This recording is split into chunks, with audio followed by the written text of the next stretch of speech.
ये न पूछो कि मर कर किधर जाएंगे, ये न पूछो कि मर कर किधर जाएंगे, वो जिधर भेज देंगे उधर जाएंगे, वो जिधर भेज देंगे हे राम का नाम लेकर जो मर जाएंगे, वो अमर नाम दुनिया में कर जाएंगे। राम का नाम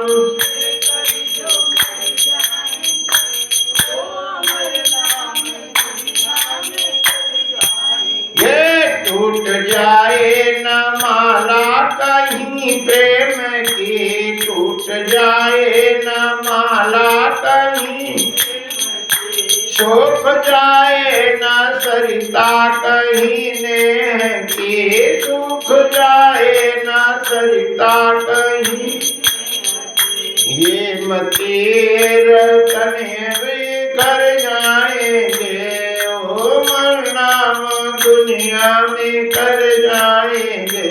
राम का नाम लेकर जो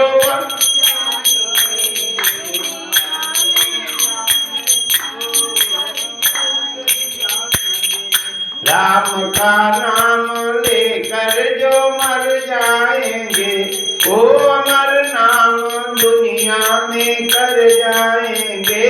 राम का नाम लेकर जो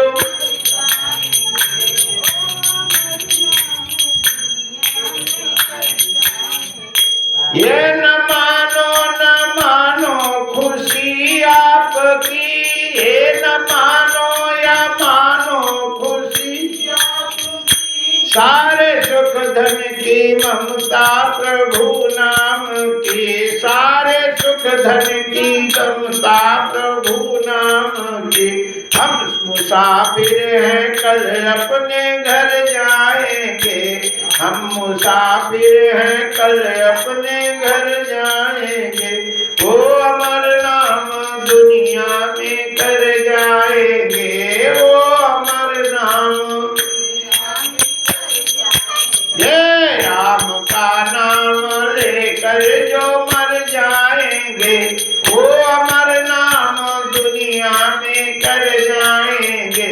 राम का नाम लेकर जो मर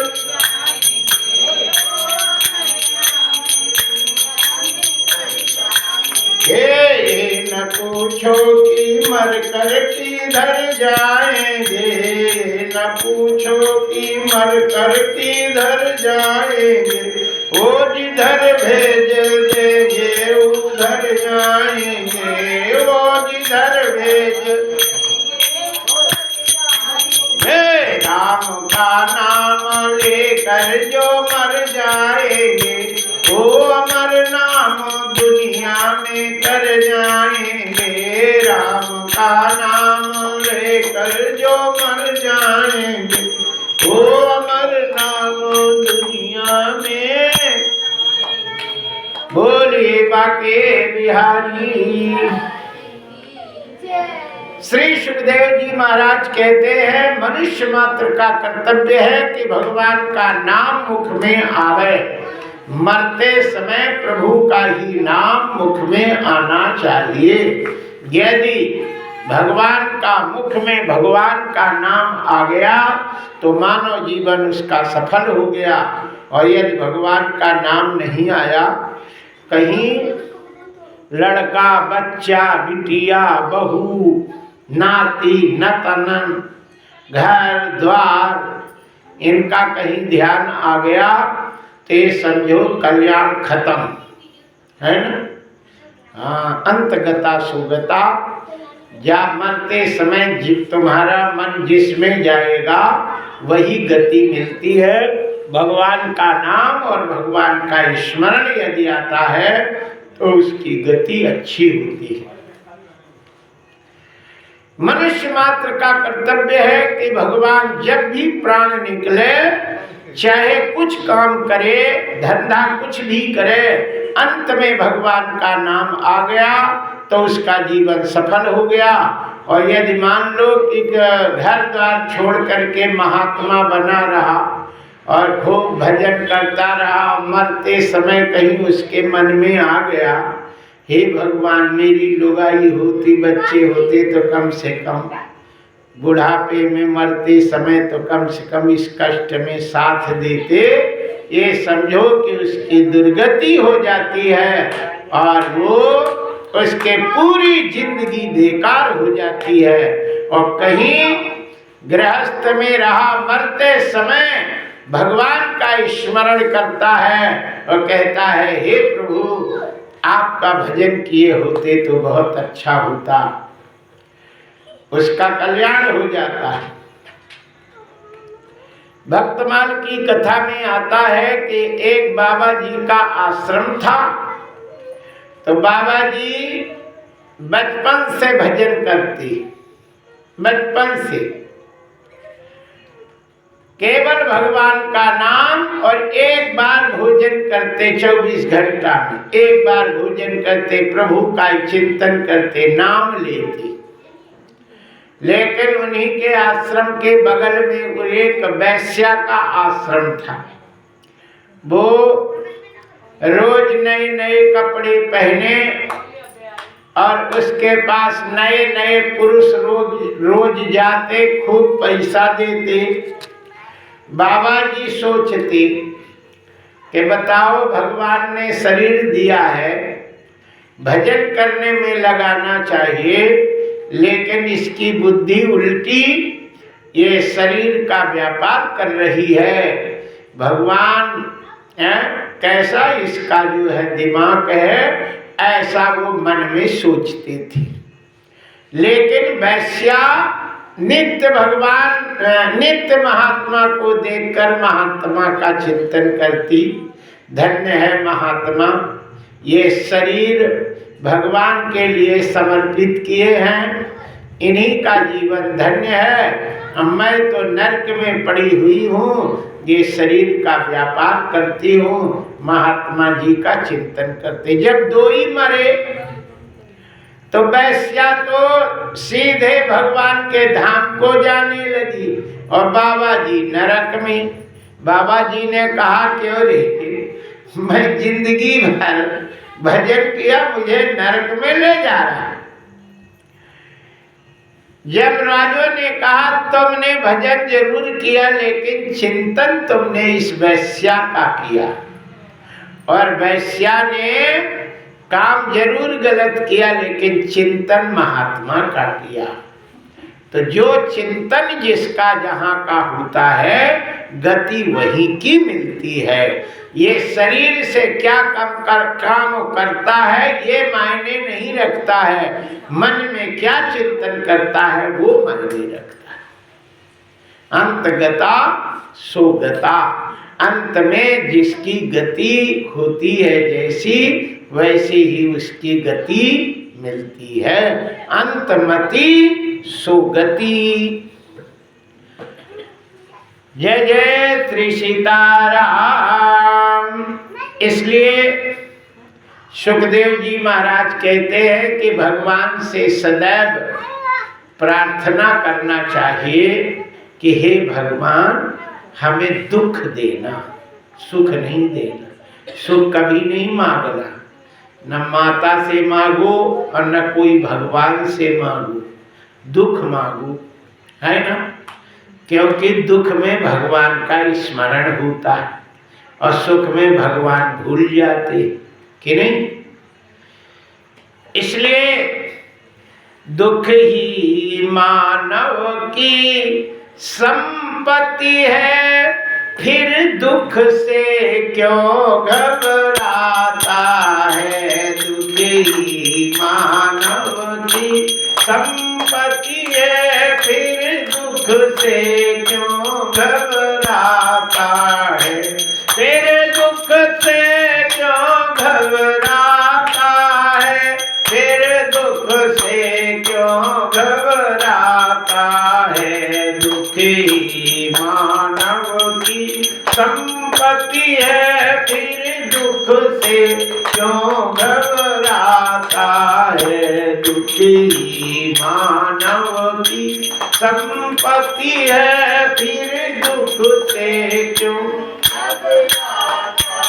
ये दुख आएगा भी जाएगा, दुख आया भी तो जाएगा, सुख आया भी तो जाएगा, सुख आया भी तो जाएगा, दुख जाएगा तो सुख देकर, दुख जाएगा तो सुख देकर, सुख जाएगा तो दुख देकर, सुख जाएगा तो अरे सुख देने वाले मानो तो फिर दुख से क्यों घबराता है, दुख कर सुख देकर जाने वालों से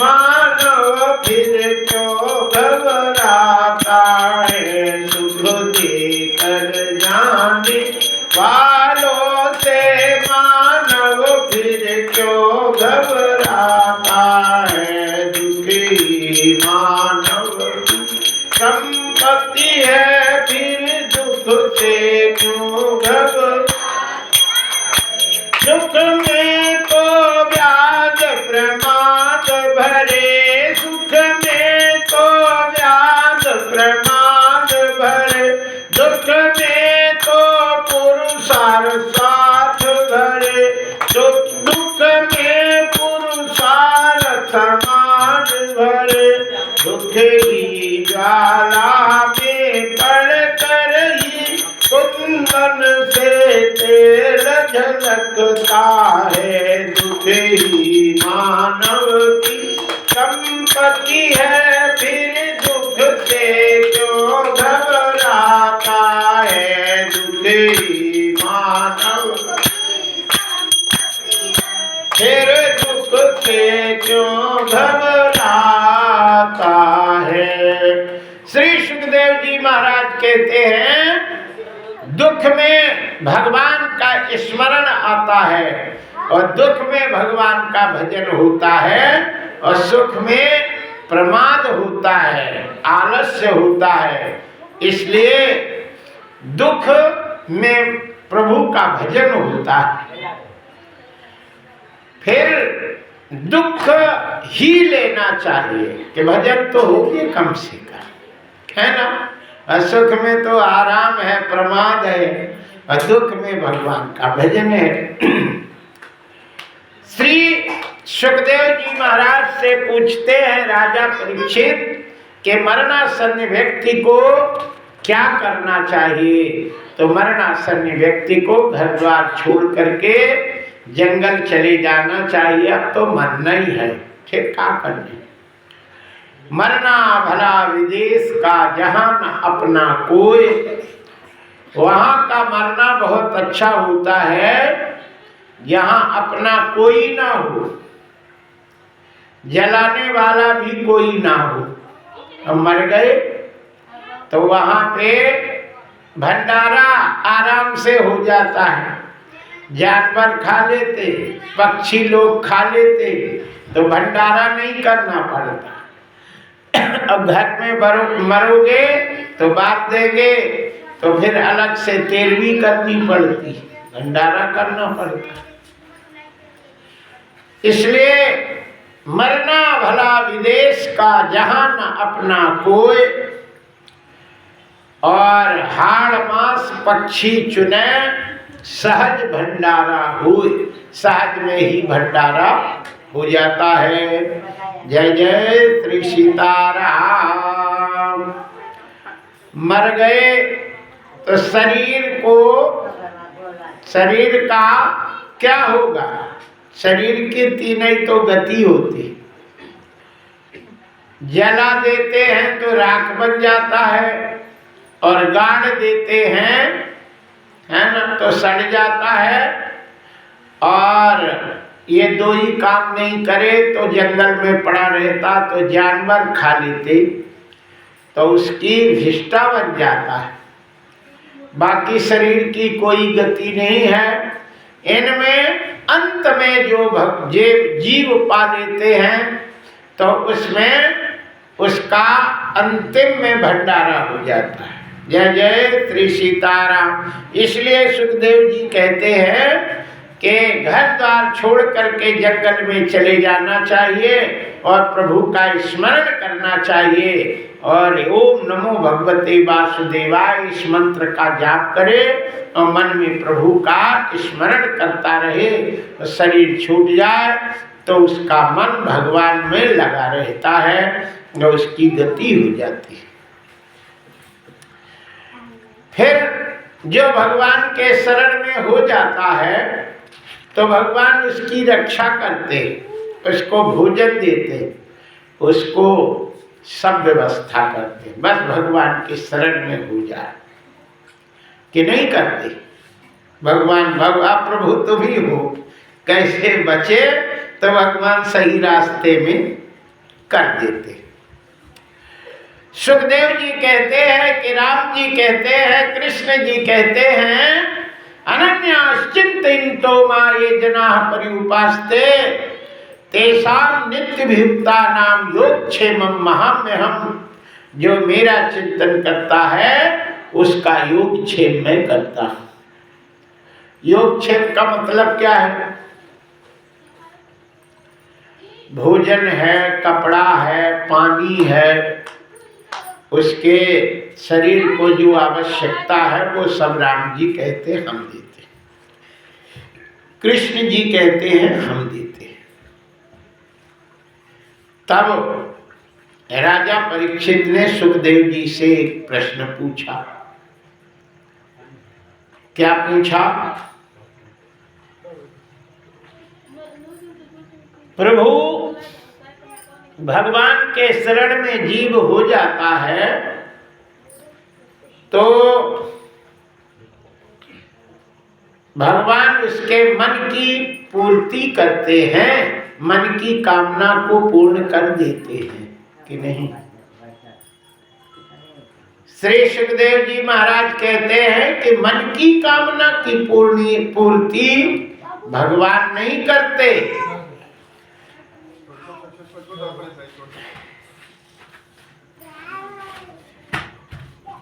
जय जय श्री सीताराम।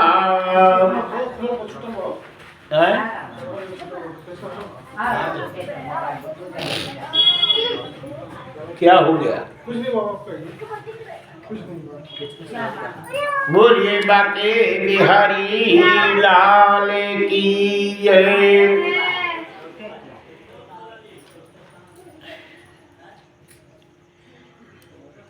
जिन्हें कुछ भी नहीं चाहिए वो भगवान की आराधना करे, और जिसे कछु चाहिए तो भगवान की आराधना नहीं करे। हम जो कह रहे हैं उसे ध्यान से सुनना। जाको कछु न चाहिए, जिसको कुछ भी नहीं चाहिए, अप्रभु सन सहज स्नेह, बसहु निरंतर तासुर, असुराउर निज गेह। जिनको कछु नहीं चाहिए वो राम की आराधना करे, कृष्ण की आराधना करे, भजन करे।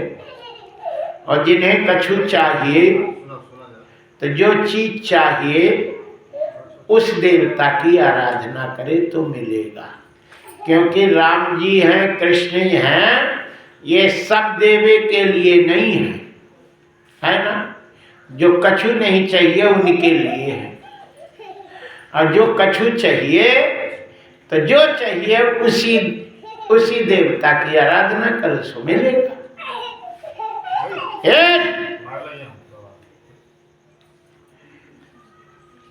ये तो बहुत उपद्रव करता है। जय जय श्री सीताराम। जैसे मान लो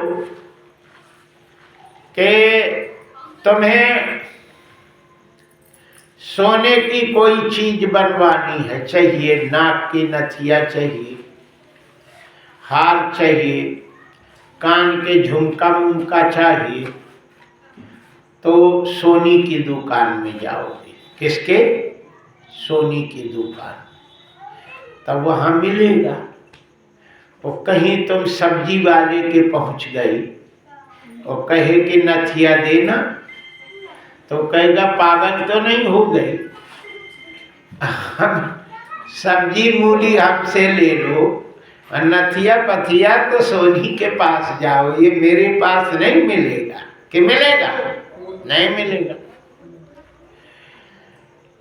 कहते हैं कि जो चीज की आवश्यकता हो उस देवता के पास, उस दुकान के पास जाओगे तो वो वस्तु मिलेगी, और जो दूसरी विपरीत जगह में जाओगे तो वो तुम्हें नहीं मिलेगी। कि नहीं? गल्ला व्यापारी के पास जाओ, गेहूं चावल धरा है, और कह दू वे कि सेठ जी हमें 1 कुंटल आलू दे दो, भंडारा करना है। बोले कि आटा दाल ले लो आलू सब्जी वाले के। और यदि सब्जी वाले के यहाँ पहुंच गए, उससे कह दिया कि तुम हमें शक्कर दे दो, तो कहेगा कि हम शक्कर वाले नहीं, हम आलू वाले। श्री सुखदेव जी महाराज कहते हैं इसी प्रकार भगवान ने बहुत से देवता हैं, उन देवताओं को तुम्हारी इच्छा की वस्तु दे दी है। उन देवता की आराधना करोगे तो वो वस्तु तुम्हें मिलेगी। सुखदेव जी कहते हैं कि जिनको ब्रह्मचर्य चाहिए, ब्रह्मचर्य की कामना हो, तो बृहस्पति की आराधना करना चाहिए। इंद्रियों में शक्ति चाहिए तो इंद्र देवता की आराधना करना चाहिए। और जिनके लड़का बच्चा नहीं हो गए तो उनको प्रजापति की आराधना, पितरों की करना चाहिए, क्योंकि पितरों की आराधना से ही संतान नहीं होती है। देवी मायां तो श्री काम, कहते हैं कि माया चाहिए तो श्री देवी की आराधना करना चाहिए, वीरता चाहिए तो रुद्रगणों की आराधना करना चाहिए, अन्न चाहिए तो अदिति की आराधना करना चाहिए, स्वर्ग चाहिए तो देवताओं की आराधना करना चाहिए, राज्य चाहिए तो विश्वदेव की आराधना करना चाहिए, और प्रजा को अपने अनुकूल बनाना है तो 7 गणों की आराधना करना चाहिए।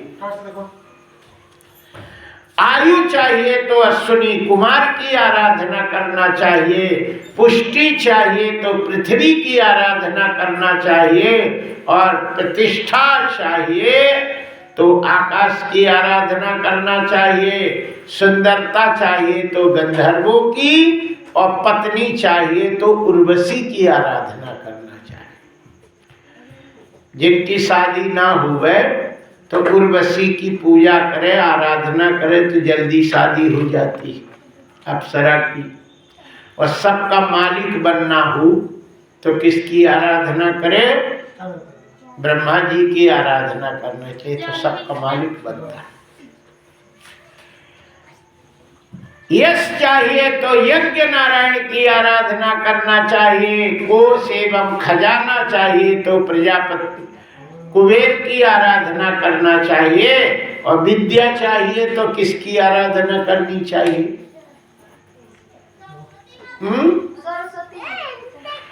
वाह! विद्या चाहिए तो सरस्वती की आराधना करने से विद्या नहीं मिलती। सरस्वती तो वाणी को बदल देती है। गीत गाने वाले सरस्वती की आराधना करते हैं ना। हे सरस्वती अच्छी वाणी निकले तो लोग सुने, नहीं तो हम ही गावे, हम ही सुने।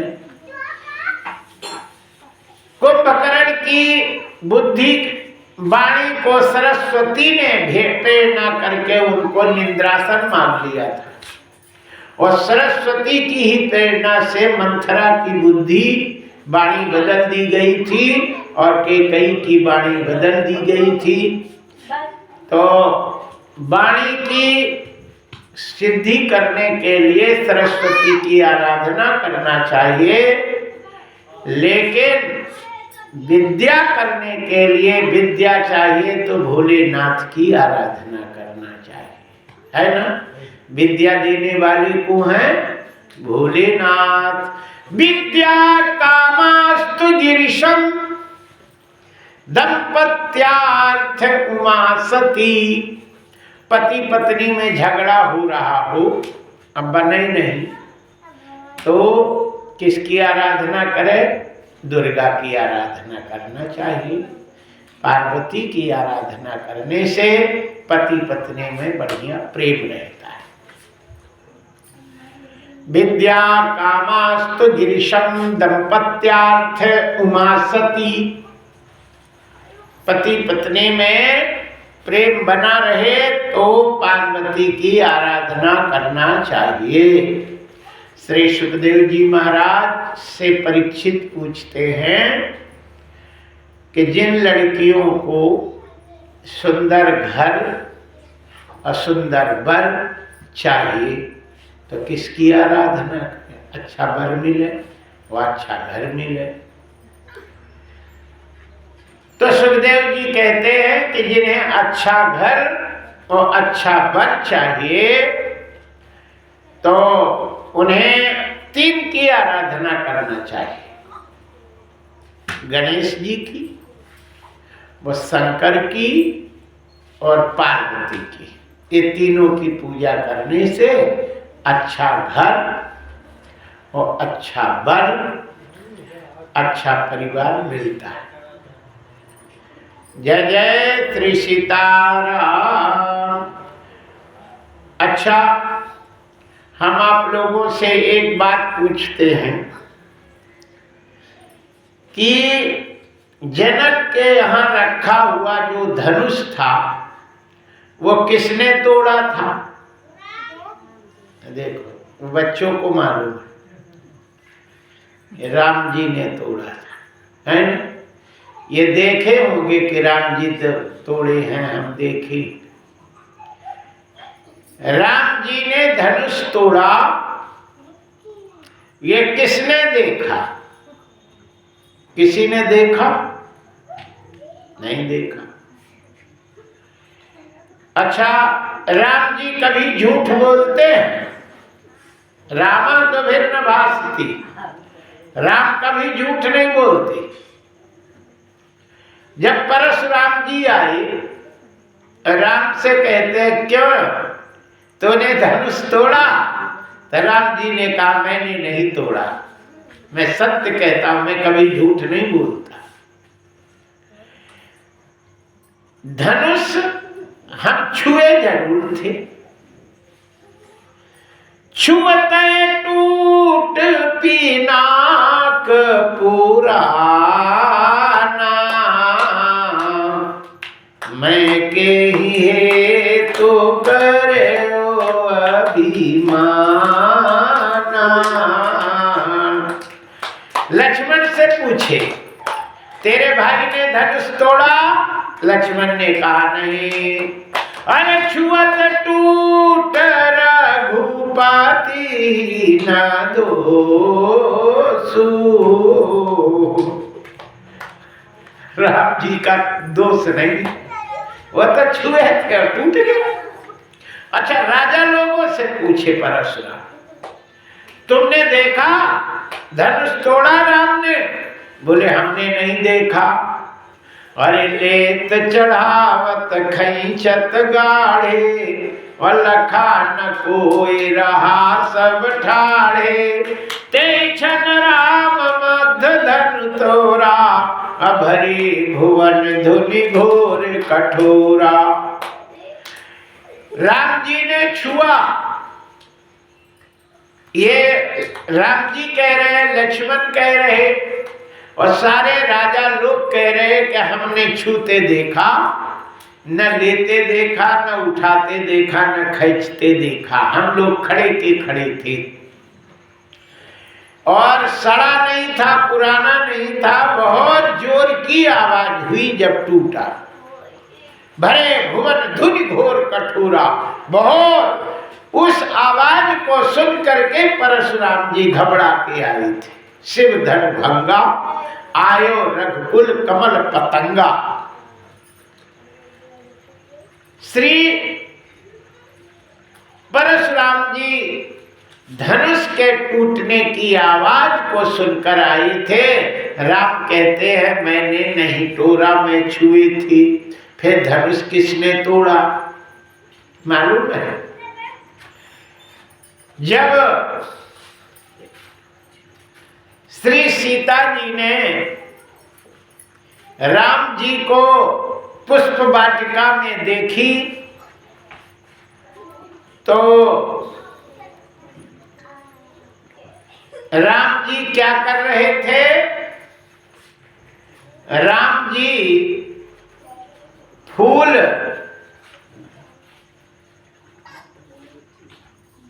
की डाली को नीचे कर रहे थे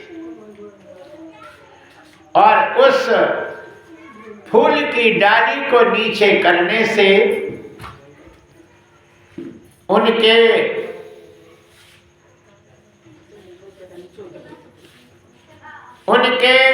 माथे में पसीना की बूंद आ गई थी।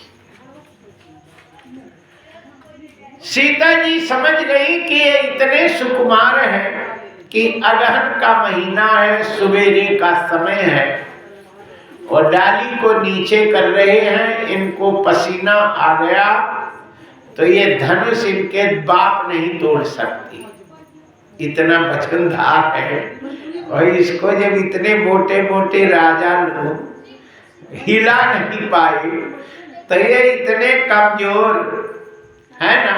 अब बालक खूब सुकुमार हैं, जब डाली को नीचे किए तो इनको पसीना आ गया तो ये धनुष नहीं तोड़ सकती।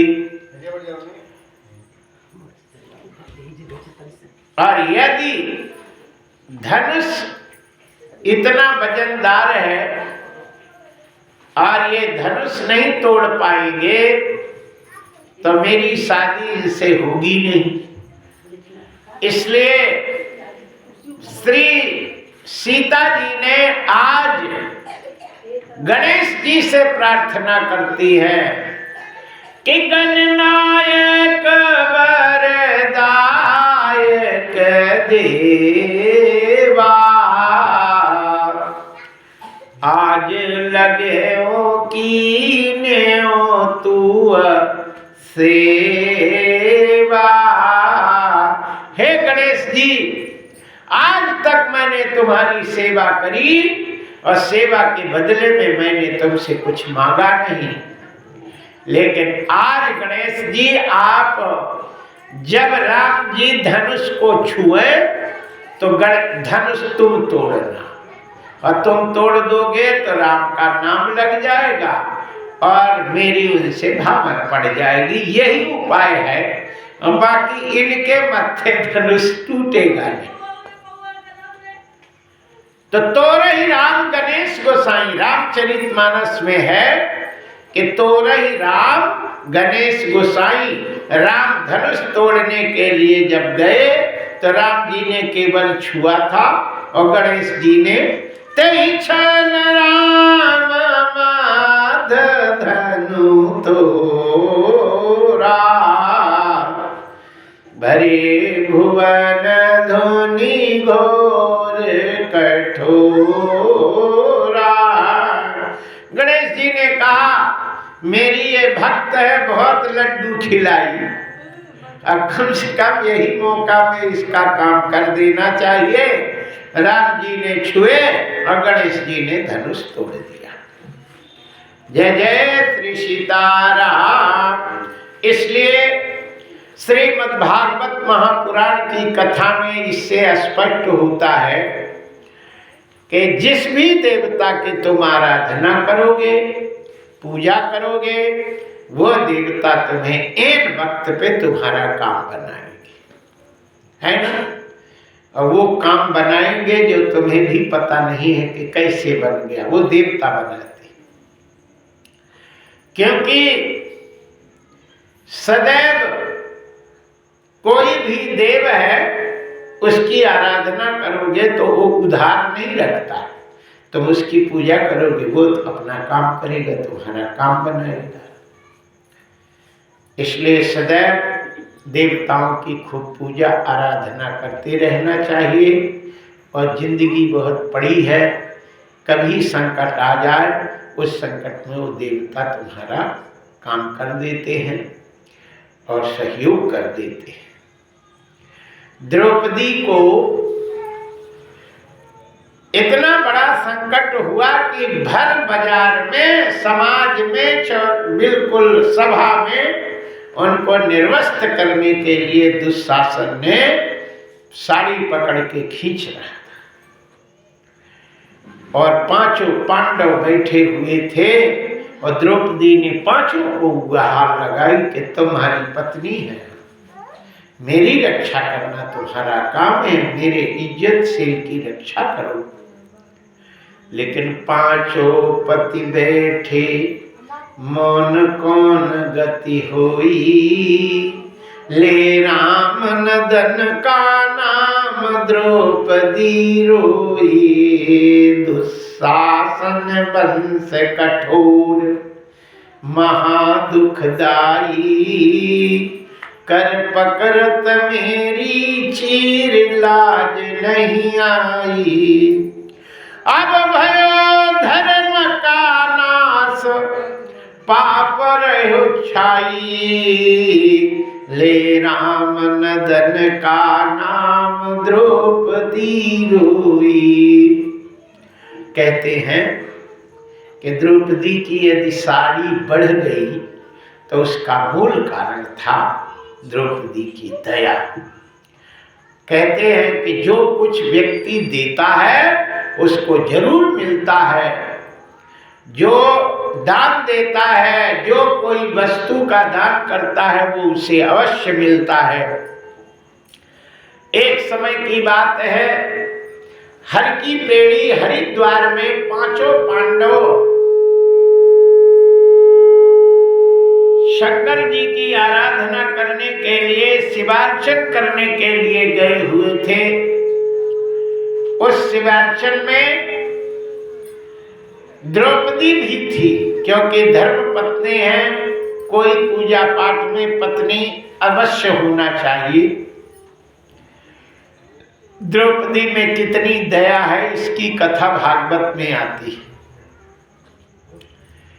द्रौपदी पति के साथ में थी, हर की पेड़ी पे गंगा में स्नान करने वाले सभी महात्माओं को उन्होंने देखकर मन ही प्रणाम किया, मन ही मन प्रणाम सब महात्माओं को किया। और द्रौपदी ने सब महात्मा को देखा नहा रहे हैं, नहा के कोई चले गए, कोई नहा रहे, लेकिन एक महात्मा जी गंगा में खड़े रहे। वो नहा नहीं रहे थे, खाली खड़े थे, बैठे थे, जंजीर पकड़े। द्रौपदी पति के साथ में थी, मन में विचार करती है, बाबा जी तो नहा नहीं रहे और गंगा में बैठे हैं, बात क्या है। सब महात्मा लोग जब उनके पति अभिषेक खत्म हुआ, इधर उधर चले गए, बाथरूम वगैरह करने इधर उधर। द्रौपदी को समय मिला और महात्मा के पास जाती है, कहते हैं बाबा जी पाए लागू, खुश रहो। बोले महाराज जी तुम कोई नियम लिए हो गंगा में खड़े खड़े ठंडे में? बोले नहीं। बोले भजन करते हो? नहीं। बोले कोई साधना कर रहे हो? नहीं। फिर तुम काहे को यहाँ खड़े हो? महात्मा ने कहा माता मैं आया था नहाने, सुबह आ जाता 4 बजे, तो मैं स्नान किया, संध्या वंदन किया, लेकिन मेरी लगोटी बह गई नदी में, गंगा में। अब बिना ऐसे कैसे मैं जाऊं, इसलिए इंतजार कर रहा कि जब रात हो जाएगी तब जाएंगे, सब लोग चले जाएंगे। द्रौपदी को बड़ा दया है, बोला बाबा तो मरा जा रहा। उन्होंने अपनी कीमती साड़ी फाड़ के दी, लो बाबा जी इसको लगा लो, चले जाओ, नहीं तो तुम तो मरी जाओगे ठंड में। महात्मा ने उस साड़ी की लगोटी लगा के बाहर निकले और माता द्रौपदी से कहते हैं माता तुम दया की सागर हो, ठंड में तो आज मेरा राम नाम सत्य ही हो जाता, लेकिन तुमने हमें बचा लिया, लेकिन तुमने मेरी इज्जत को ढका है, तो कृष्ण भगवान तुम्हारी लाज रखेंगे। इसलिए कहते हैं कि जो भी व्यक्ति देता है उसे वही मिलता है ना? सुख दीन्हे सुख होत है, दुख दीन्हे दुख होए। तुम किसी को दुख दोगे, किसी को तुम आत्मा दुखाओगे, और किसी को गाली दोगे तो तुम्हें गाली मिलेगी, तुम्हें रसगुल्ला नहीं मिलेगा कि कलाकंद मिल जाए। जय जय श्री श्री कंडय और ठकरी कंडय मिलेगा, कछु नहीं मिल रहा। इसलिए सदैव व्यक्ति को आवश्यकता जिसको हो उसको जरूर हो सके तो पूरी करना चाहिए, और उसे सुख देने की कामना रखनी चाहिए। परेशान है उसकी परेशानी मिटाना चाहिए। और सर्वे भवन्तु सुखिनः सर्वे सन्तु निरामयाः सर्वे भद्राणि पश्यन्तु मां कश्चित् दुःख भाग् भवेत्। भगवान सबको सुखी रखे और सब आनंदमय रहे और सब, है ना, ये कामना करना चाहिए। जय जय श्री सीताराम। यहाँ कहते हैं कि जो भी व्यक्ति जिसको जो चाहिए और वो उस देवता की आराधना करता है तो उसको वही वस्तु मिलती है। बोलिए बाके बिहारी लाल की जय। राजा परीक्षित जी ने श्री सुखदेव जी से कहते हैं कि भगवान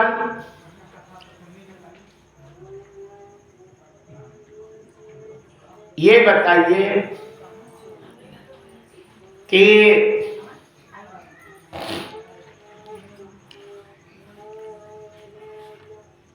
सृष्टि उत्पन्न कैसे हुई।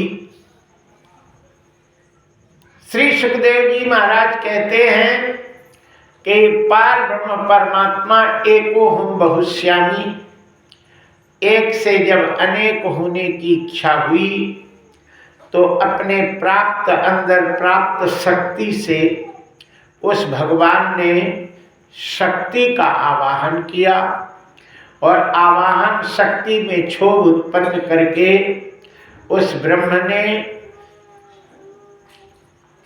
अहंकार को जन्म दिया। अहंकार के क्षोभ से 3 गुण उत्पन्न होते हैं, सत रज और तम, और 3 गुण के क्षोभ से 5 तत्व की उत्पत्ति होती है, छित जल पावक गगन और समीरा हवा। बहुत बड़े जल के रूप में एक अंडा होता है, उस अंडा में विष्णु भगवान की उत्पत्ति हुई और विष्णु भगवान के नाभि से एक कमल उत्पन्न होता है और उस कमल से ब्रह्मा जी की उत्पत्ति होती है। और ब्रह्मा जी मेरे पैदा करने वाला कौन है उसको खोजते हैं लेकिन नहीं मिला। तब जाकर के 4 श्लोकों में भागवत भगवान आकाशवाणी होती है, अहमेवा समेवाग्र नान्यात् सत् सत्परम। ऐ ब्रह्मा, मैं ही मैं हूँ, मेरे सिवा इस संसार में कुछ नहीं है। मैं ही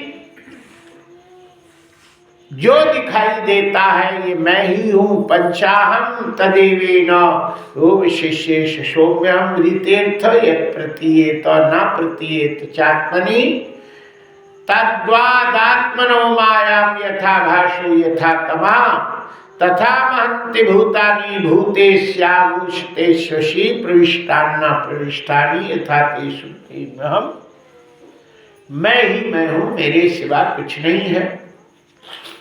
इसलिए तुम तप करो और तप करने से तुम्हें शक्ति मिल जाएगी सृष्टि आगे बढ़ने के लिए, बढ़ाने के लिए।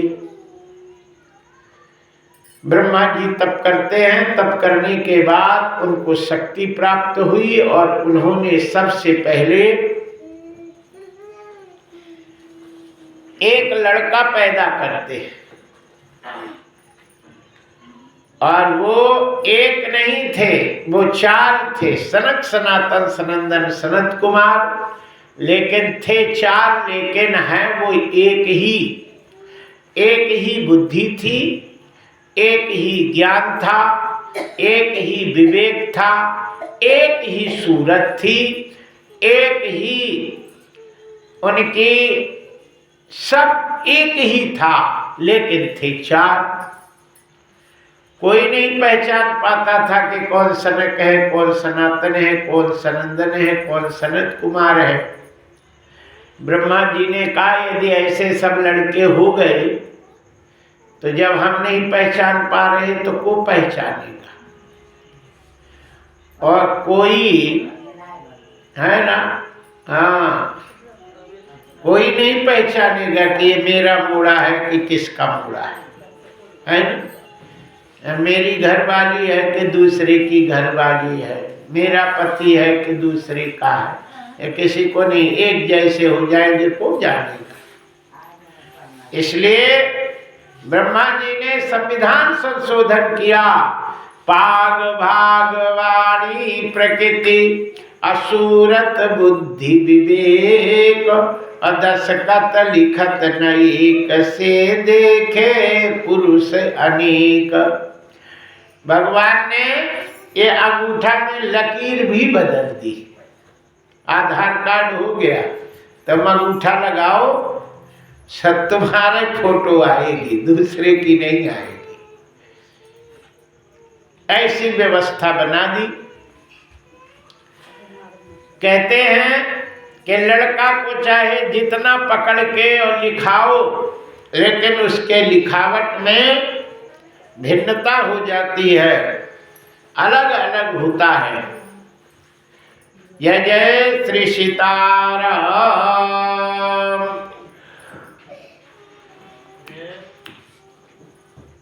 सनक सनातन सनंदन सनत कुमार के बाद ब्रह्मा जी ने उनसे कहा कि बेटा तुम लोग सृष्टि उत्पन्न करो।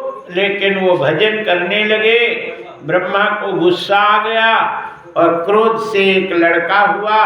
उस लड़का रोते हुए पैदा हुआ, इसलिए बोले कि तुम्हारा नाम रुद्र होगा। और वो रुद्र 11 रुद्र हुए। उन 11 रुद्रों में से शंकर जी भी एक है। बाद में ब्रह्मा जी ने नारद के रूप में ब्रह्मा के एक लड़के हुए जो विष्णु भगवान के ही अवतार थे। फिर उनसे भी जब सृष्टि नहीं बनी तो कर्दम जी को पैदा किया, वाणी से सरस्वती को पैदा किया, भृगु को पैदा किया, पुला पुलस्त अंगिरा आदि 10 लड़के पैदा किए, लेकिन कोई सृष्टि आगे नहीं चला सका। छाती से धर्म और पीठ से अधर्म उत्पन्न हुआ, वाणी से सरस्वती उत्पन्न हुई, कोई आगे सृष्टि नहीं बढ़ी। तब ब्रह्मा जी ने अपने पूरे शरीर से 2 टुकड़े में विभाजित कर दिया।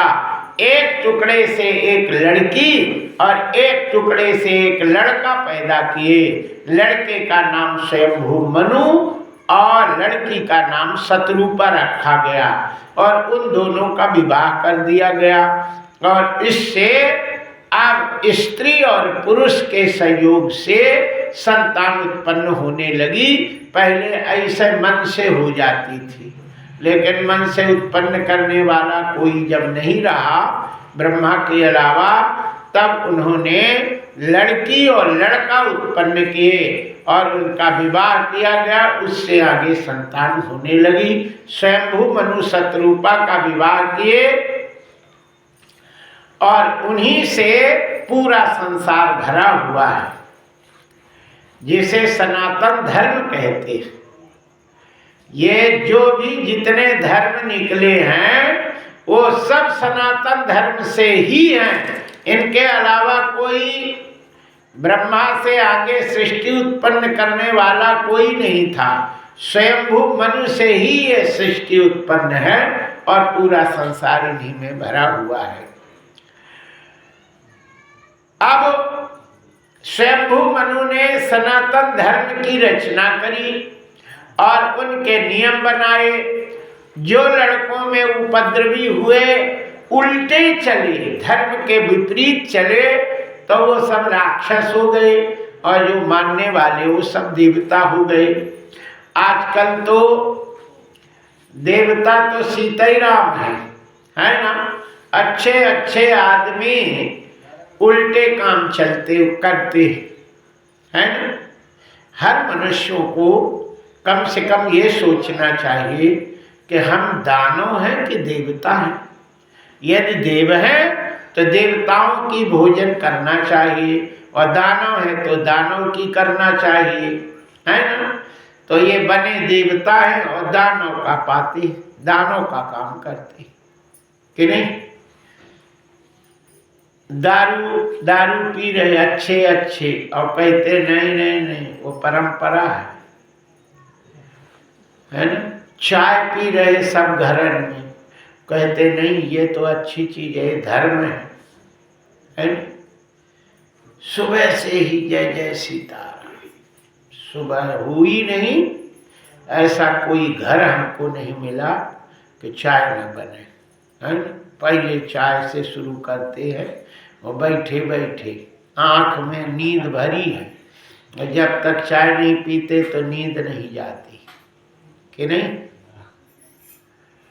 जय जय श्री सीताराम। हमारे भारत में लोग फ्री का खाना बहुत पसंद करते हैं। फ्री का कोई देवे सो फिर ये नहीं सोचते कि इससे फ्री का हमें चस्का लग जाएगा, हम बर्बाद हो जाएंगे। नहीं, ले आओ वो एक नहीं गिलास, 8 गिलास। जय फिर सूटे। जय श्री सीताराम। विदेशी लोग आकर के और हम सनातनियों को, हिंदुओं को उन्होंने बहुत पागल बनाया और खूब पागल बने ये लोग, है ना। और अपना दिमाग नहीं लगाते हैं कि हम पागल नहीं बने हैं, है ना। किसी की बताए हुए अनुसार हमको नहीं चलना है। पुरानी बात तो छोड़ो, अभी 2-4 साल 10 साल पहले की बात है। एक सिम निकली, जियो सिम, जो डाटा 6 महीना नेट फ्री दिया और फ्री सिम दी, 4G फोन। लोगों ने मुंडी लगा के और फ्लैट में लग करके और छोटे फोन फोड़ डाले और बड़े बड़े फोन 4-5 हजार के लिए और फ्री चलाई। अब फ्री नेट मिला तो खूब चलाए, अब पड़ गई आदत। अब उसने जो है 300-400 की सिम कर दी, वो महीना में 300-350। और अब सब्जी को पैसा हो चाहे नहीं, लेकिन नेट का पैसा जरूर रहे। और घर में लुगाइयों का यदि चार्ज नहीं करे तो लुगाई माई के भग जाती है। बड़ा फोन चाहिए और चार्ज चाहिए, चाहे रोटी मिले चाहे नहीं। जय जय श्री सीताराम। अब उन्हें चिप्स बनाना है तो माताएं बोल देती हैं कि बताओ गूगल गुरु चिप्स कैसे बनना है, सब वो बता देता है कि ऐसे ऐसे करो से चिप्स बन जाए।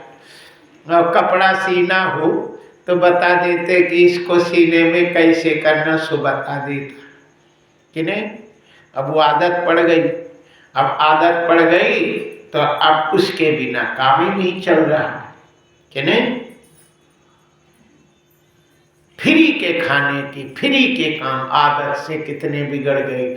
जब भारत के लोग इतने मजबूत हुआ करते थे और वो अंग्रेजों को एक मुक्का खोपड़ी में मार दे तो राम नाम सत्य हो जाए। अंग्रेज बोले यार इतने मजबूत कैसे है, इन्हें कमजोर बनाओ। तो उन्होंने हर मोहल्ले में स्टॉल लगाए और चाय की फ्री बांटना शुरू किया। अब माताओं के तो दांत नहीं थे और ऐसे बुढ़िया लाला ताजगी का खूब है। अब कल भी ले आओगे? हाँ कल भी आएगा। 8 दिन उनने पिला दी और पिला के और बस ले पुड़िया ले लो, ऐसे बनेगी। बना बना के सीख गए। मुसलमान लोग आए और तम्बाकू गाय के चमड़े से उत्पन्न है। गाय के चमड़े से तम्बाकू उत्पन्न है। इन्होंने कहा हिंदू गाय को मानते हैं, इनको बर्बाद करो पहले। सो उनने तम्बाकू खिलाने की व्यवस्था कर दी। जो तम्बाकू खाएगा उसको सब्सिडी मिलेगी। सो बोले के लिए आओ हम भी पाए। सो महिलाएं, बच्चे और सब तम्बाकू 8 नंबर 10 नंबर कौन कौन है, जय सिया राम। तब उनका काम आगे चलता है। सोनी भी है तो जब तम्बाकू डाल देगा तब वो खुट खुट करेगा, और नहीं तो उसका हथौड़ा ही नहीं चलता। बताइए क्या जमाना कर दिया। फ्री का खिला के और पूरे नस्ल बर्बाद कर दी, सनातन धर्म को बर्बाद कर दिया। और लोग आदत पड़ गई तो अब वो छूट नहीं गई। जय जय श्री सीताराम। बोलिए बाके बिहारी लाल की जय। हमारे सनातन धर्म में बिना कांच का एक पग भी चलता है तो उसे मदिरा पीने के बराबर पाप लगता है। बिना चोटी का रहता है, देवताओं की कृपा खत्म हो जाती है। लेकिन मुसलमान लोग आए तो उन्होंने पैजामा पहना दिया, धोती को उतरवा दिया है, पैजामा पहनो। और अंग्रेज आए तो धोती ले गए अंग्रेज और पैंट शर्ट दे गए सबको। अब पैंट नहीं पहनोगे इतने लठ पड़ेंगे कि गिने नहीं जाओगे। तो सब धोती उतार के धर दिया, पैंट पहनना शुरू कर दिया, चटैया काट दी, सनातन धर्म को बर्बाद कर दिया। और नाम के सनातनी हैं और काम एक नहीं है कि एक और सनातन का हुए। जय जय श्री सीताराम। इसलिए हमें पुनः अपने भारतीय संस्कृति में आने के लिए आदत डालनी पड़ेगी। और खैर आदत तो अब डलेगी नहीं, क्योंकि इतना आगे बढ़ चुका है कि वो पूरे रोम रोम में भिद गया है। अब उसको निकालना तो बड़ा मुश्किल काम है।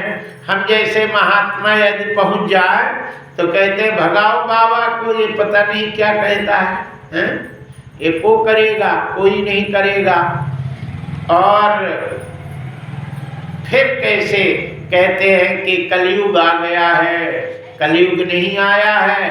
हम स्वयं नहीं सुधरते हैं, हम अपने पत्नी को सुधारना चाहते हैं और पत्नी पति को सुधारना चाहती है ना। बाप लड़का को सुधारना चाहता है, लड़का बाप को सुधारना चाहता है। सब एक दूसरे को कहते हैं ऐसा नहीं कर, ऐसा नहीं कर, और खुद तो करते नहीं, खुद नहीं सुधर रहे, इसलिए कोई नहीं सुधर रहा है।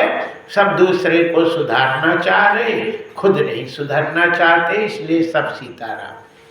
जय जय श्री सीताराम। याद रखिए, चाहे आप लोग सुधरे चाहे नहीं सुधरे, लेकिन कम से कम मुख से भगवान का नाम स्मरण करते रहो, तो तुम सीधे भगवान के धाम के जाओगे। ये पूरी भागवत में यही बाद में कहे कि अब बिगाड़ दिए आदत तो बिगड़ जान दो, लेकिन भगवान का नाम स्मरण करते रहो। कलौ के संकीर्तना भवे भवे कहते हैं, यदि अपने भवसागर को तारना है तो हर सांस में प्रभु का नाम स्मरण करते रहना चाहिए।